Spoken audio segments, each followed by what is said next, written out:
il nous est apparu qu'il était beaucoup plus faisable et peut-être utile de publier dans le cadre de ces fascicules du Hobo-Guilin des monographies qui reprendraient quand même un thème précis, n'est-ce pas, comme un titre d'article, des monographies sur des sujets intéressants et que l'on pourrait traiter plus en profondeur que dans de simples articles.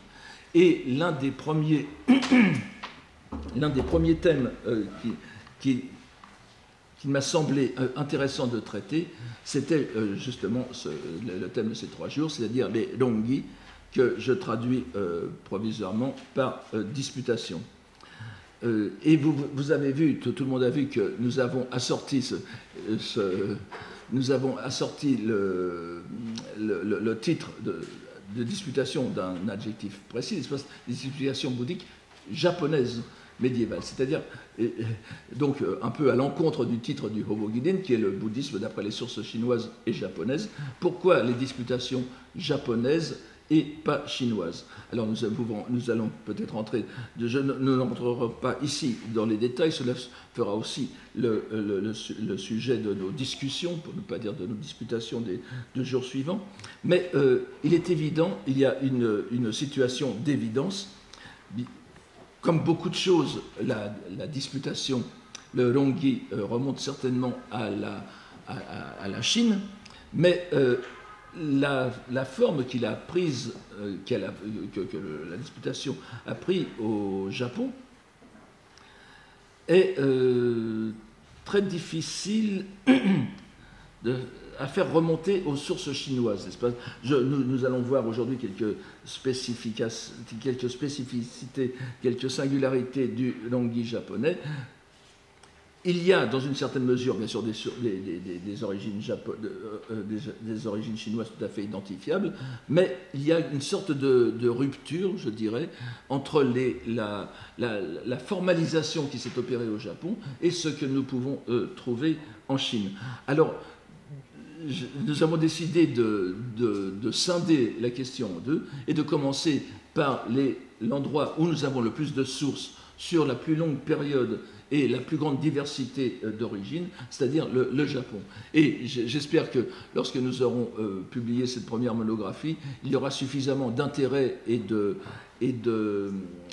peut-être aussi de nouveaux matériaux qui auront été trouvés d'ici là pour faire un volume chinois consacré au même thème. Et je salue d'ailleurs la présence de Sylvie Hiro ici, qui aura certainement beaucoup à faire pour ce volume chinois qui, je l'espère, paraîtra avant la venue de Maitreya. Et alors, il y a une constatation d'évidence, c'est que nous pouvons dire qu'il y a 3 grandes régions, aires culturelles dans le monde où la disputatio, peut-être vaudrait-il mieux dire que la disputation, que je pourrais paraphraser, terme que je pourrais paraphraser par débat scolastique, a été illustrée. Il s'agit de l'Europe latine médiévale, donc l'Europe latine médiévale, et je dirais même catholique, catholico-aristotélicienne, puisque, que je sache, mais là j'aimerais beaucoup que des collègues s'intéressent à la question et viennent même me démentir, j'en serais très, très heureux, il n'y a pas du tout ce même phénomène n'existe pas dans la tradition orthodoxe. C'est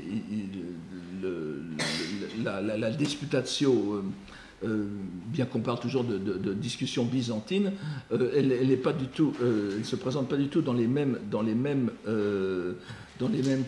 formes, sauf lorsqu'il y a eu une influence manifestement reconnaissable de la tradition de l'Église latine. Donc nous avons l'Europe latine médiévale, nous avons le Tibet bouddhique, dans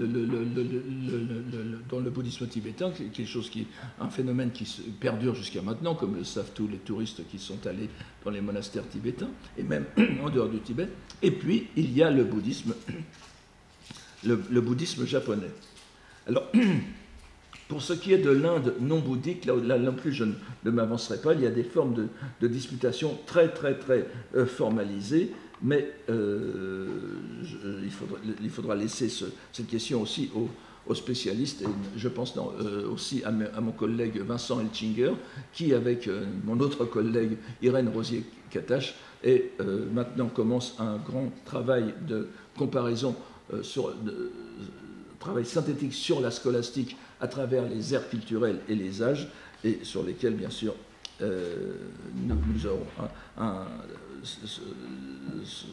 nous aurons certainement l'occasion de participer à leurs travaux de plusieurs façons.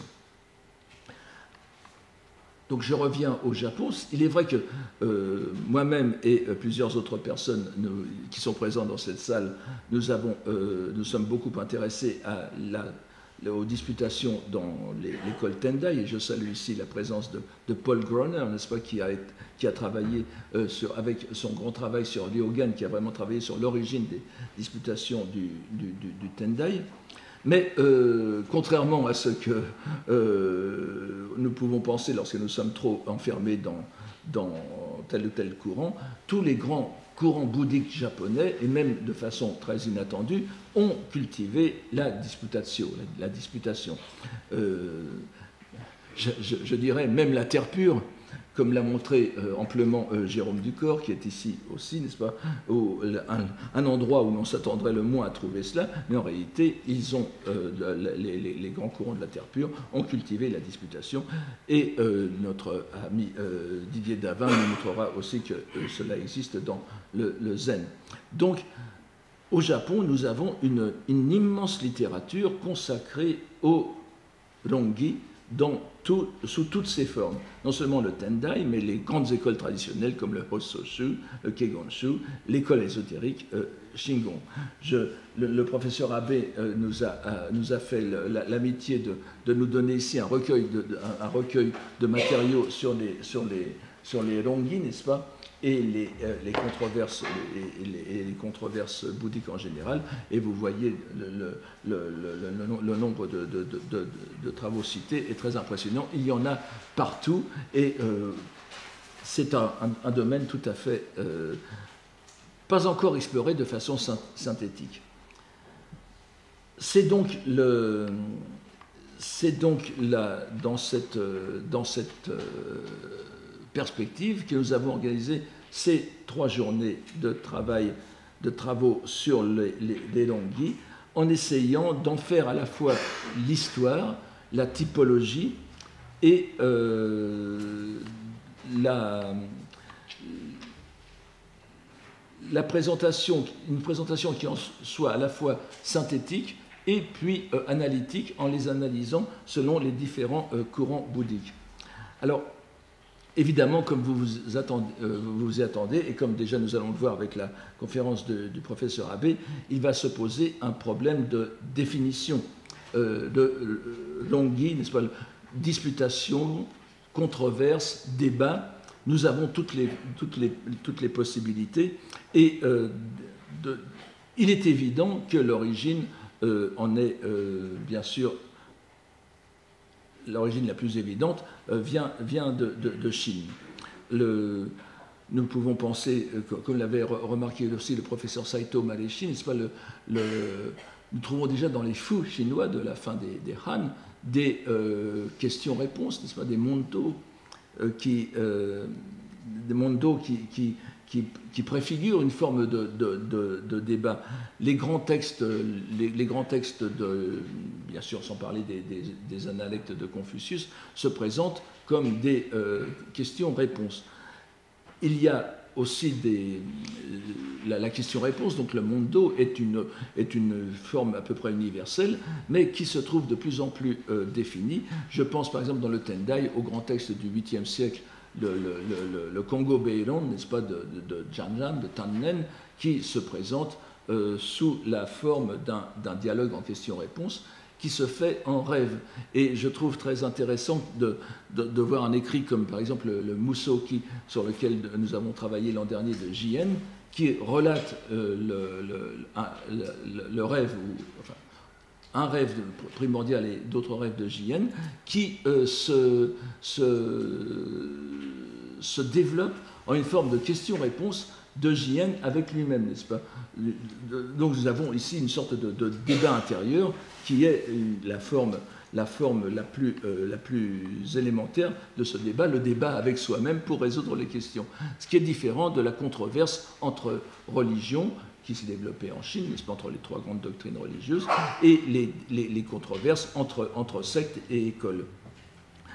Pour moi, la finalité, la forme parfaite de ce débat, de cette disputation, c'est vraiment le débat proprement scolastique qu'on pourrait trouver, par exemple, dans le Tendai sous la forme du Kogaku Ryugi, qui est, que je pourrais traduire par l'établissement des dogmes par une ample étude, et où l'on trouve beaucoup de traits communs avec la disputatio bouddhique, latine médiévale, n'est-ce pas, qui est le point principal, c'est que ce sont des débats internes, c'est-à-dire, pour dire là, on ne discute bien que lorsqu'on est d'accord, en quelque sorte, c'est-à-dire que ce sont des débats qui servent à approfondir ou à établir, comme le dit le Ryugi, le dogme de l'école à laquelle on adhère. Je fais exprès d'utiliser le mot dogme, n'est-ce pas, non pas dans le sens de l'Église catholique, ce que l'on est obligé de croire, mais pour rendre le sino-japonais gi, n'est-ce pas, qui c'est-à-dire les sens, un terme que l'on trouve dans Hobo Gilin, n'est-ce pas, le texte même de le titre même de notre dictionnaire, qui est la forêt des sens du trésor de la loi. Ces sens, ce ne sont pas ce que l'on est obligé de croire, mais disons, c'est le signe de reconnaissance, le signe de reconnaissance à l'intérieur d'une école. Et évidemment, le débat scolastique à la fois sert à approfondir le sens, le dogme, à le renforcer, et puis aussi à exercer les facultés rationnelles des débattants. Et l'un des traits les plus caractéristiques du débat scolastique, c'est que c'est une forme d'examen. Il permet de gagner des grades dans la hiérarchie, disons, académico-ecclésiastique, des grades qui sont reconnus, ce sont des examens de passage. Et c'est donc une réflexion, c'est une forme de réflexion sur les doctrines de la secte. Et alors, comme vous le savez, nous avons dans le genre littéraire des questiones disputatae dans la latinité médiévale. Nous avons aussi au Japon, et singulièrement dans l'école Tendai, des rongishu, n'est-ce pas, des rondaishu, des recueils de questions disputées qui peuvent prendre des formes très variées. Et la forme la plus élémentaire, ce n'est peut-être pas la plus ancienne, là c'est débattu, bien sûr, nous avons des manuscrits qui remontent en principe au fondateur Ryogen, mais qui sont bien postérieurs, où nous avons la liste des questions, une liste d'une centaine de questions, 90, 92, 94, avec l'énoncé des questions et les réponses qui sont données en même temps. C'est-à-dire que, entre la question et la réponse est déterminée, mais toute liberté est donnée pour arriver à la réponse. Et l'un des traits caractéristiques du débat scolastique médiéval, c'est que la conclusion est qu'en réalité, il n'y a pas de contradiction entre les différentes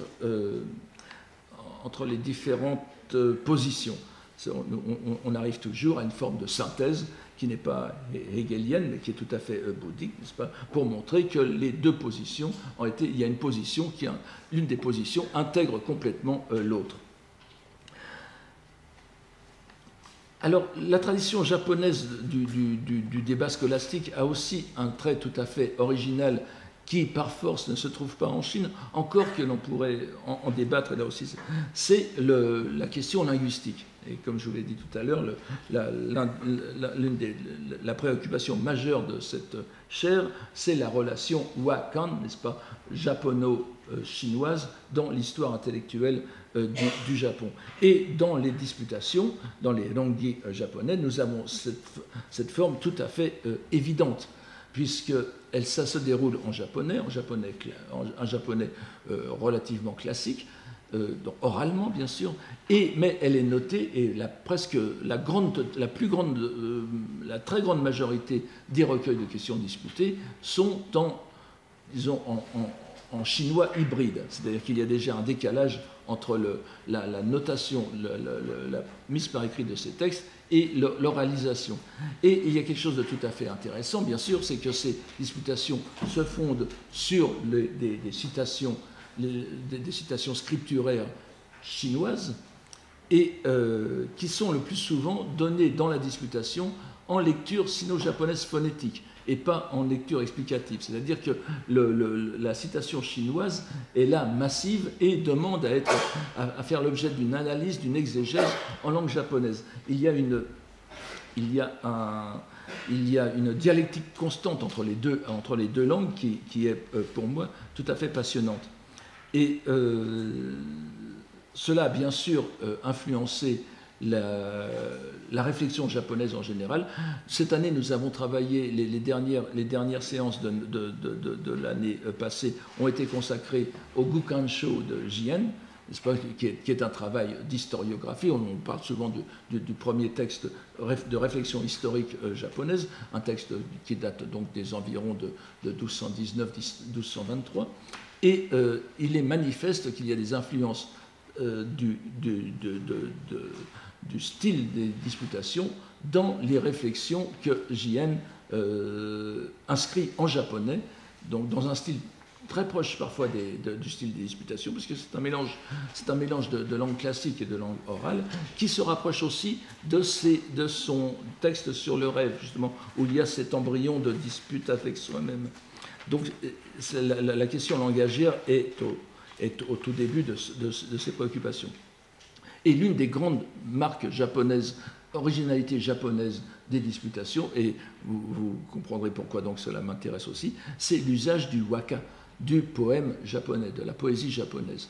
C'est-à-dire que je pense que des trois traditions que j'ai énumérées, la latine européenne, la tibétaine et la japonaise, il n'y a qu'au Japon, et très spécialement dans le Tendai, mais là je pense que des amis, des collègues viendront peut-être m'apporter d'autres exemples dans d'autres écoles, le waka, donc le poème, la poésie exprimée en langue japonaise, le symbole même de la langue japonaise, le waka peut être utilisé comme argument dans la dispute. Et ça, c'est tout à fait ce qui montre la présence. Nous avons déjà suffisamment démontré que le waka est vraiment considéré comme le signe du japonais, de la langue japonaise, à l'encontre de la langue chinoise. Et le waka intervient très fréquemment dans les disputations. Et nous verrons que Claire Brisset, à la fin de cette journée, nous parlera des parodies de disputes où, justement, le waka apparaît comme l'un des traits caractéristiques.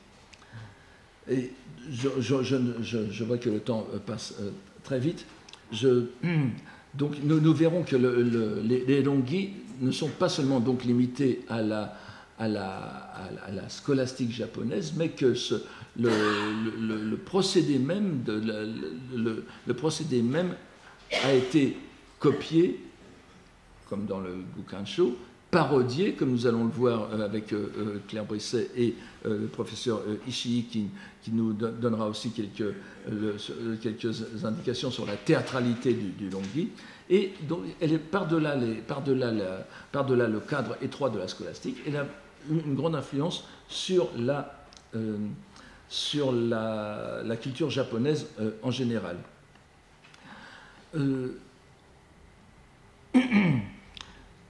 Quelques détails concrets que je rappellerai peut-être en début d'après-midi ou en fin de matinée. Donc, malheureusement, comme vous l'avez vu, le caractère un peu décousu de la préparation de ce colloque dont je suis entièrement responsable, et s'il réussit, c'est vraiment grâce à la coopération de nos collègues japonais, et à commencer par le professeur Abe qui a organisé les choses, n'est-ce pas?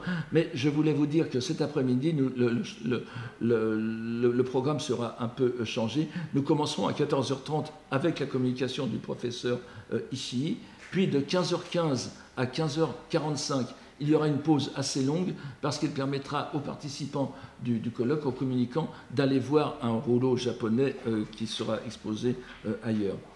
Ensuite, à 16h30, c'est le professeur Matsuo qui prendra la parole.